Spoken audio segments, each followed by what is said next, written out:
वालेकुम। आज का जो हमारा टॉपिक है वो है ऑर्गेनिक नाइट्रेट्स। आज हम पढ़ेंगे ऑर्गेनिक नाइट्रेट्स किस लिए यूज़ होते हैं और किसके ट्रीटमेंट के लिए ये फर्स्ट ड्रग ऑफ चॉइस है, इसलिए हम इसको देते हैं। ऑर्गेनिक नाइट्रेट एक एंटी इंजाइनल ड्रग है जिसके अंदर हमारे पास आ जाती है नाइट्रोग्लाइसिन, आइसोजोर्बाइड डाइनाइट्रेट, एर्सोजोर्बाइड मोनोनाइट्रेट। ठीक है। आपको एंटी इंजाइनल ड्रग से तो पता लग गया होगा, ऐसी ड्रग जो अंजाइना को ट्रीट करती हों। अब हमें पता होना चाहिए कि अंजाइना क्या होता है। ठीक है, पहले अगर हम टॉपिक स्टार्ट करने लगे हैं जिसकी ट्रीटमेंट के लिए ड्रग दे रहे हैं उसके बारे में भी तो पता होना चाहिए अंजाइना क्या है।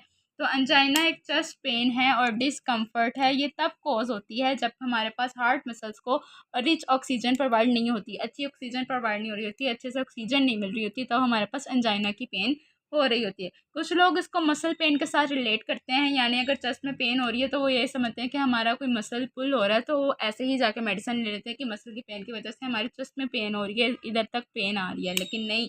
लेकिन कुछ को क्या हो रहा होता है, ये सिम्टम्स होते हैं एक्यूट एंजाइना के।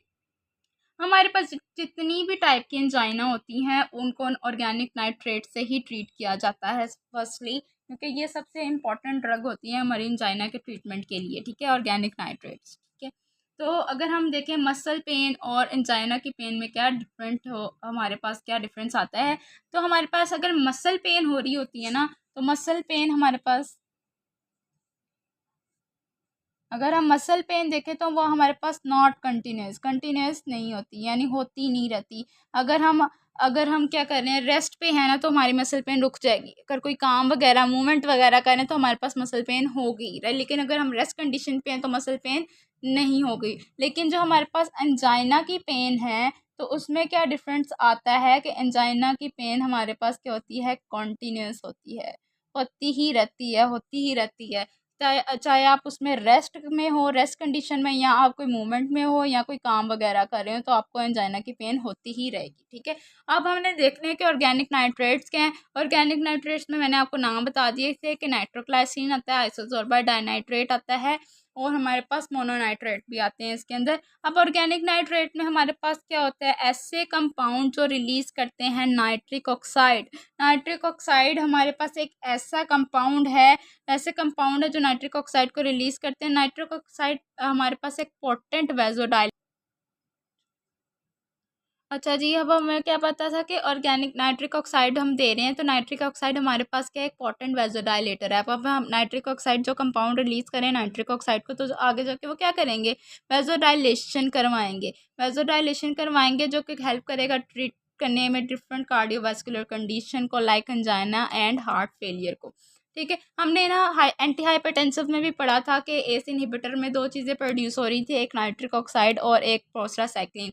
तब भी हमने पढ़ा था कि नाइट्रिक ऑक्साइड का एक पोटेंट वेजोडाइलेटर है। ऐसे कंपाउंड जो रिलीज करें नाइट्रिक ऑक्साइड को, वो क्या करवाते हैं, वेजोडाइलेशन करवाते हैं, जो हेल्प होते हैं for the treatment of angina and heart failure. ठीक है, इनके डिफरेंट कार्डियोवास्कुलर कंडीशन में ये यूज़ किए जाते हैं, लेकिन मेजरली हम एंजाइना और हार्ट फेलियर में हम ये देते हैं नाइट्रिक ऑक्साइड। ठीक है, अब इसका हम मैकेनिज्म ऑफ एक्शन देखें।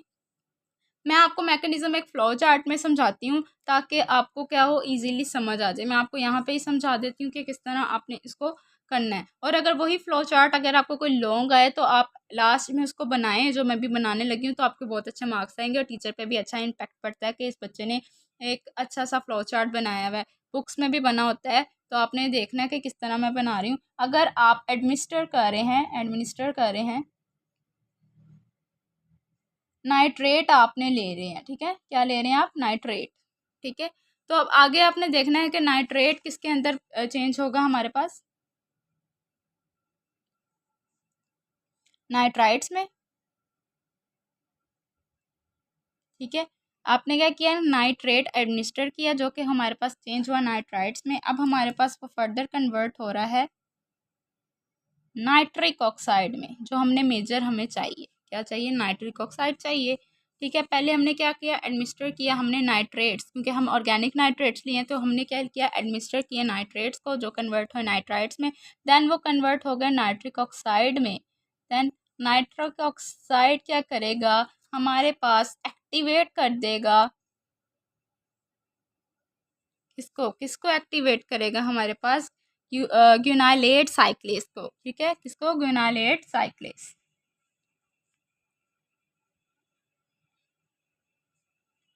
साइक्लेज को क्या करेगा, एक्टिवेट करेगा। देन ये एक्टिवेट होने के बाद क्या करेंगे, CGMP के लेवल को क्या कर देंगे, इंक्रीज कर देंगे। मैंने एरो बनाया है, यानी अपर एरो है, तो क्या करेंगे, CGMP के लेवल को इंक्रीज कर देंगे। ठीक है, ठीक है। जैसे ही CGMP का लेवल इंक्रीज होगा तो हमारे पास क्या होगा, देन आपने देखना है कि हमारे पास डीफॉस्फोराइलेशन होगी। अब क्या होगा, हमारे पास डीफॉस्फोराइलेशन होगी मायोसिन लाइट चेन की। जितना हमारे पास साइक्लिक गुआनिन मोनोफॉस्फेट का लेवल ज़्यादा होगा, उतनी ही हमारे पास डीफॉस्फोराइलेशन होगी मायोसिन लाइट चेन की। देन हमारे पास क्या होगी, वेजोडाइलेशन होगी। वेजोडाइलेशन ही तो हमने करवानी है ना, रिलैक्सेशन करवा देनी है हमने स्मूथ मसल की, ताकि हमारे पास क्या हो, हमारी जो हार्ट मसल है उसको ऑक्सीजन अच्छे से प्रोवाइड हो सके, वर्कलोड कम हो सके, और पेन में हमारे पास क्या हो, फ़र्क आए। यानी हमारे पास जो मसल्स कॉन्स्ट्रिक्ट हो गए थे ऑक्सीजन ना मिलने की वजह से, वो क्या हो, डायलेट हो जाएं। ठीक है, तो रिलैक्सेशन होगी हमारे पास स्मूथ मसल की। देन ये हमारे इसका मैकेनिज्म आ गया कि हमने क्या किया, फर्स्ट एडमिनिस्टर किया नाइट्रेट को। ठीक है, देन वो कन्वर्ट हुए नाइट्राइट्स में, देन वो कन्वर्ट हुए नाइट्रिक ऑक्साइड में। जब वो नाइट्रिक ऑक्साइड में कन्वर्ट हुए तो उन्होंने क्या किया, एक्टिवेट किया गुआनिनेट साइक्लेज को। देन उन्होंने इंक्रीज कर दिया किसके लेवल को, जब वो एक्टिवेट हुए गुआनिन साइक्लेज तो उन्होंने किसको इंक्रीज किया, साइक्लेज गुआनिन मोनोफॉस्फेट के लेवल को इंक्रीज कर लिया, जो कि हेल्प करवा रहे थे डीफॉस्फोराइलेशन ऑफ MLC चेन की। अगर यहाँ पे अगर डीफॉस्फोराइलेशन की जगह एक्टिवेशन हो जाती तो हमारे पास क्या होती, वेजो कंस्ट्रिक्शन हो जाती। लेकिन नाइट्रिक ऑक्साइड का हमने क्या देखना, काम देखना कि वो कैसे वर्क कर रहा है।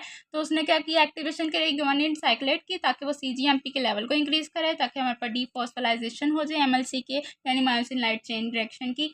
तो हमारे पास क्या हो, वेजोडाइलेशन कोज हो सके ऑफ स्मूथ मसल्स में।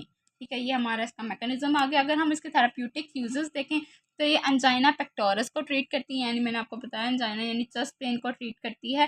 तो ये ऑल टाइप्स ऑफ एंजाइना को ट्रीट करने में यूज़ होती है, जैसे स्टेबल अनस्टेबल वेरिएंट, ये इसके क्या हैं, टाइप्स हैं, जो ये क्या करती है, ऑर्गेनिक नाइट्रेट्स उसको यूज़ हेल्प करते हैं उसको for the treatment of angina. ठीक है, कोई भी टाइप हो इसकी, स्टेबल हो, अनस्टेबल हो या वेरिएंट हो।